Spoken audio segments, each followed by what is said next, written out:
Astro flag channel में आने का आपका धन्यवाद। आइए जानते हैं 84 कोस की यात्रा क्यों महत्वपूर्ण है। 84 कोस की परिक्रमा, जिसे ब्रज परिक्रमा भी कहा जाता है, भगवान श्री कृष्ण और उनके भक्तों से जुड़ी एक महत्वपूर्ण धार्मिक यात्रा है। यह यात्रा उत्तर प्रदेश में मथुरा और उसके आसपास के क्षेत्र में होती है। परिक्रमा का मुख्य उद्देश्य ब्रज क्षेत्र के पवित्र स्थलों की यात्रा करना और भगवान कृष्ण के जीवन से संबंधित स्थानों का दर्शन करना है। 84 कोस की परिक्रमा की शुरुआत। ब्रज क्षेत्र का पौराणिक महत्व महाभारत और पुराणों में वर्णित है। परिक्रमा की शुरुआत का समय निश्चित नहीं है, लेकिन यह मान्यता है कि यह परिक्रमा भगवान कृष्ण के भक्तों द्वारा उनकी लीलाओं के स्थानों की पूजा और स्मरण के रूप में शुरू हुई। परिक्रमा के कारण। भगवान कृष्ण की लीलाएं मथुरा, वृंदावन, गोवर्धन, गोकुल और नंदगाम जैसे स्थान भगवान कृष्ण की बाल लीलाओं और उनके जीवन के महत्वपूर्ण घटनाओं से जुड़े हैं। इन स्थानों की यात्रा करना और उनकी स्मृति में परिक्रमा करना भक्तों के लिए आध्यात्मिक अनुभव होता है। धार्मिक महत्व। हिंदू धर्म में परिक्रमा एक महत्वपूर्ण धार्मिक अनुष्ठान है। इसे धार्मिक कर्मकांड के रूप में माना जाता है, जो पापों का नाश करता है और मोक्ष प्राप्ति में सहायक होता है। पवित्रता का अनुभव। ब्रज क्षेत्र को भगवान कृष्ण का धाम माना जाता है। यहाँ परिक्रमा करना भक्तों को आध्यात्मिक शांति और पवित्रता का अनुभव कराता है। हिंदू मान्यता।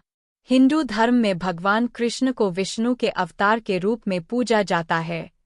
उनकी लीलाओं और उनके साथ जुड़े स्थलों की परिक्रमा करना हिंदू धर्म के अनुयायियों के लिए अत्यधिक महत्वपूर्ण है। इसे धार्मिक कर्तव्य और आध्यात्मिक लाभ के लिए महत्वपूर्ण माना जाता है। परिक्रमा की प्रक्रिया। 84 कोस की परिक्रमा एक निर्धारित मार्ग पर की जाती है, जिसमें विभिन्न मंदिरों, तीर्थ स्थलों और पवित्र स्थानों का दर्शन किया जाता है। यह यात्रा पैदल, बैलगाड़ी या अन्य साधनों से की जाती है और इसमें कई दिन लग सकते हैं। ब्रज परिक्रमा की यह परंपरा आज भी जीवित है और हर साल हजारों भक्त इसे पूर्ण श्रद्धा और भक्ति के साथ करते हैं। 84 कोस की परिक्रमा का विस्तार। ब्रज क्षेत्र की परिक्रमा की यात्रा आमतौर पर मथुरा से शुरू होती है और भगवान कृष्ण के जीवन से जुड़े प्रमुख स्थलों पर जाती है। इसे पैदल, साइकिल, बैलगाड़ी या वाहन से पूरा किया जा सकता है। यह यात्रा सामान्यतः 22 दिनों में पूरी की जाती है, लेकिन कुछ भक्त इसे 40 से 45 दिनों में भी पूरा करते हैं। प्रमुख स्थान। मथुरा, भगवान कृष्ण का जन्मस्थान। वृंदावन, यहाँ कृष्ण ने अपनी बाल लीलाएं कीं और राधा के साथ रासलीला की।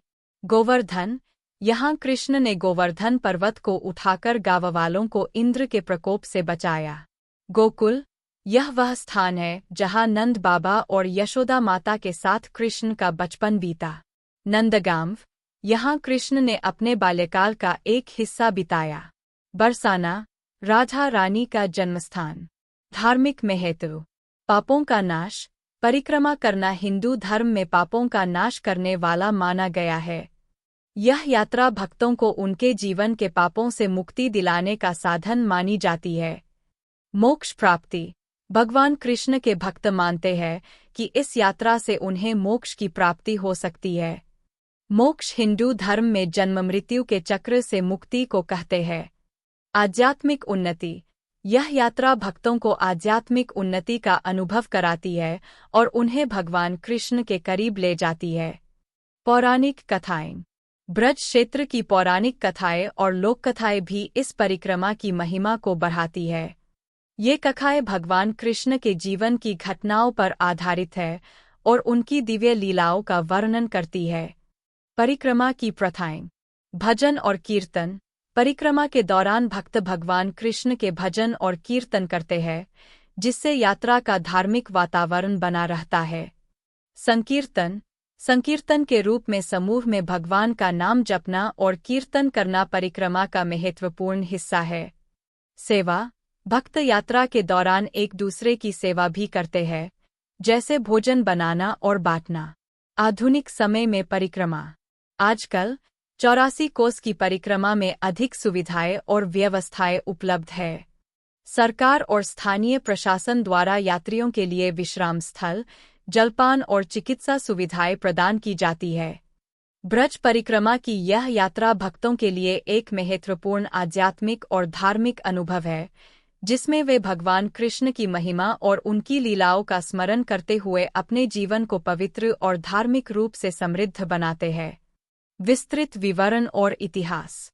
ब्रज भूमि की 84 कोस की परिक्रमा का इतिहास सदियों पुराना है और इसका धार्मिक एवं सांस्कृतिक महत्व हिंदू धर्मग्रंथों में उल्लिखित है। इस परिक्रमा का विस्तृत विवरण पुराणों, महाकाव्यों और संतों की रचनाओं में मिलता है। भगवान कृष्ण के जीवन से जुड़े महत्वपूर्ण स्थल और घटनाएं इस यात्रा को अत्यंत पवित्र और महत्वपूर्ण बनाते हैं। परिक्रमा के विभिन्न चरण। आरंभ। परिक्रमा की शुरुआत मथुरा से होती है, जो भगवान कृष्ण का जन्मस्थान है। यहाँ कृष्ण जन्मभूमि मंदिर प्रमुख आकर्षण है। वृंदावन। मथुरा से वृंदावन की यात्रा के दौरान भक्त विभिन्न मंदिरों और पवित्र स्थलों का दर्शन करते हैं। वृंदावन में बांके बिहारी मंदिर, राधा रमन मंदिर और इस्कॉन मंदिर प्रमुख है।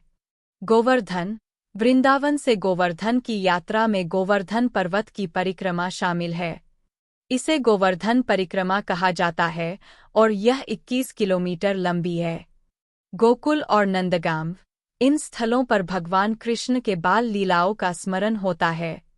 नंदगाम में नंद बाबा का मंदिर और गोकुल में यशोदा भवन प्रमुख आकर्षण है। बरसाना।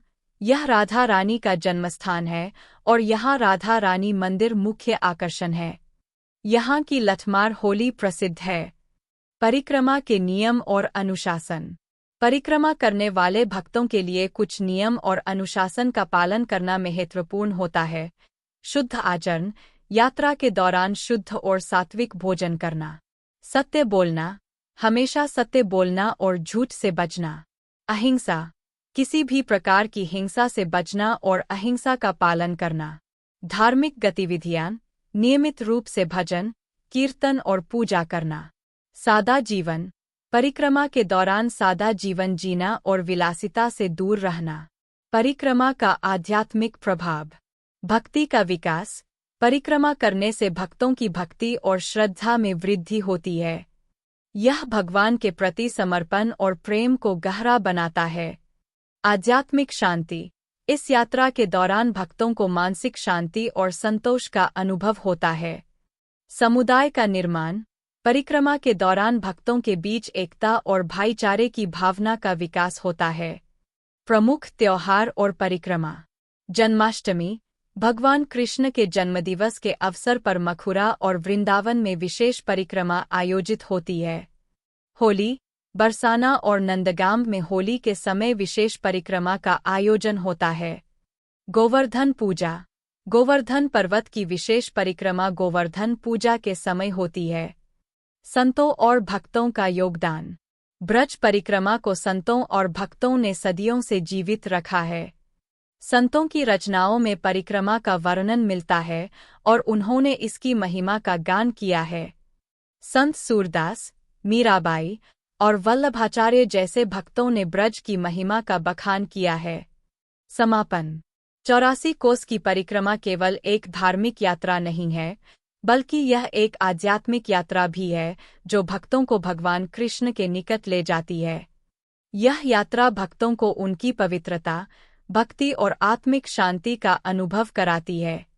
परिक्रमा की यह परंपरा आज भी जीवित है और लाखों भक्त इसे श्रद्धा और भक्ति के साथ करते हैं, जिससे ब्रज भूमि की धार्मिक और सांस्कृतिक विरासत को सजीव रखा गया है।